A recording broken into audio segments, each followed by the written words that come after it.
Meow. I dropped to the concrete, exposing my soft belly. Look down at me, human.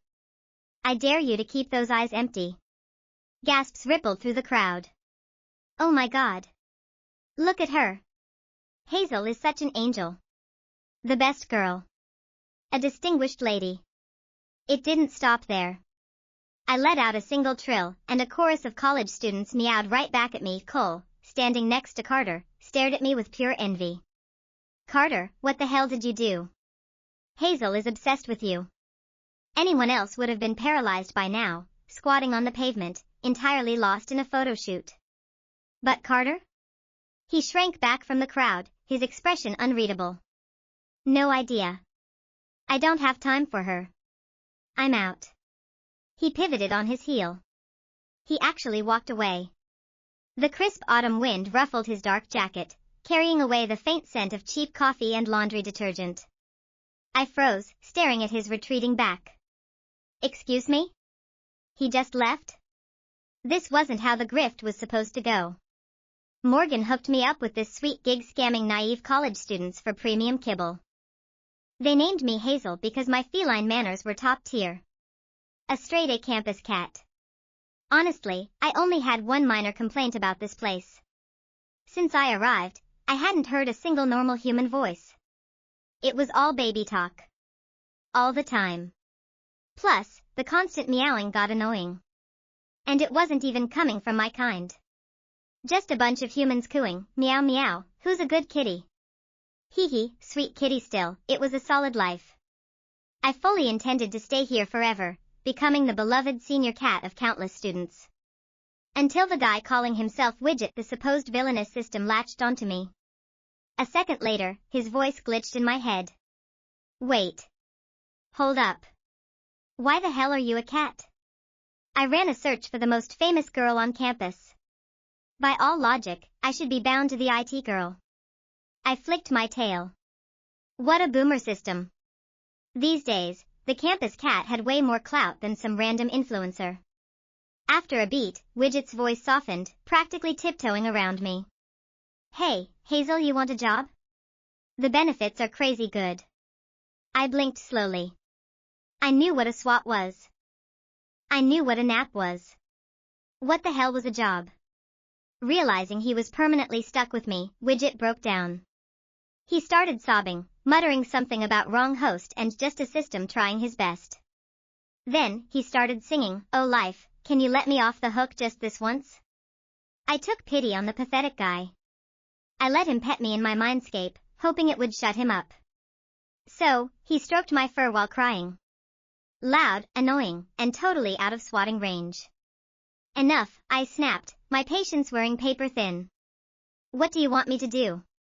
And what's in it for me? Widget pivoted smoothly.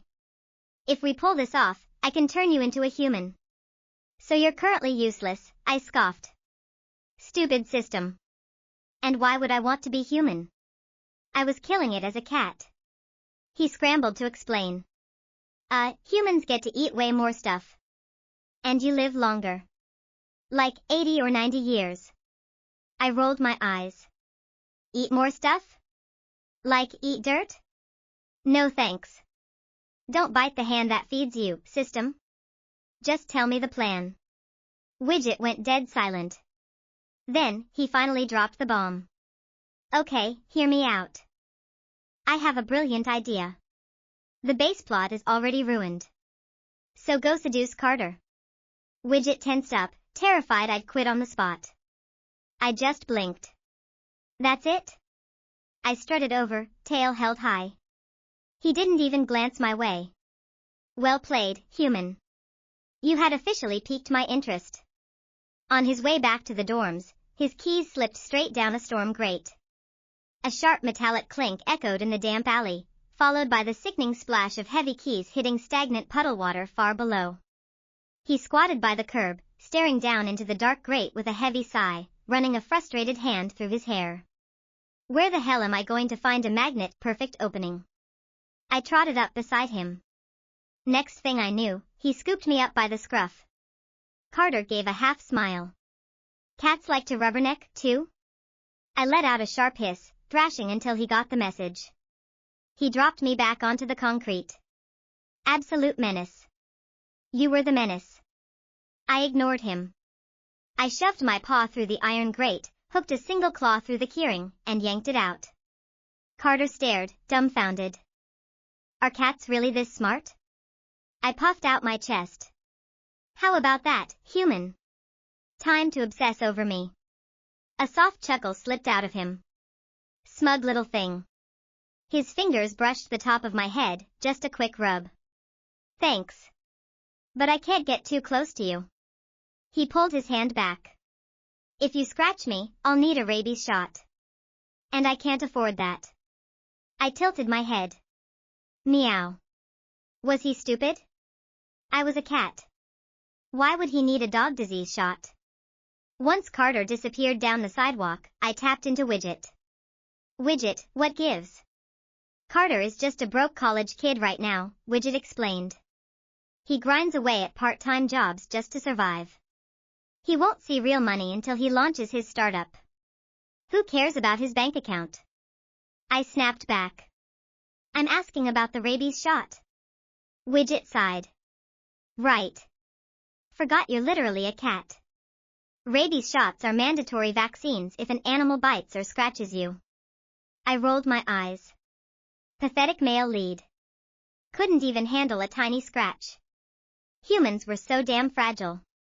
So, bottom line, no scratching, no biting. Got it. Widget confirmed. The game was on. From then on, I staked out his route every single day. Carter's icy exterior started to thaw. The progression went exactly like this: stay away. Don't come closer. Come closer. Come here. Here. 3 months later, the dynamic shifted entirely. In broad daylight, surrounded by people, Carter kept his poker face. It's just a cat. But the second the sun went down and the crowd cleared, the man completely cracked. He dropped to his knees, letting out a feral, desperate growl. Hazel. I didn't even need to perform anymore. No more sprinting in circles. No more strategic meowing. I literally just breathed. And Carter? He acted like I had him under some sort of spell. Widget watched the whole spectacle, speechless. He flipped faster than a damn light switch. I lounged across Carter's lap, flicking my tail in absolute triumph. Wait, didn't everyone have this kind of raw talent? Honestly, Widget muttered. I was starting to think the original succubus didn't even need a human body. She probably locked down her victims as a literal fox. Carter watched a group of girls feed me premium wet food one afternoon. Later, he actually apologized for offering me his cheap, generic kibble. I just licked my paws.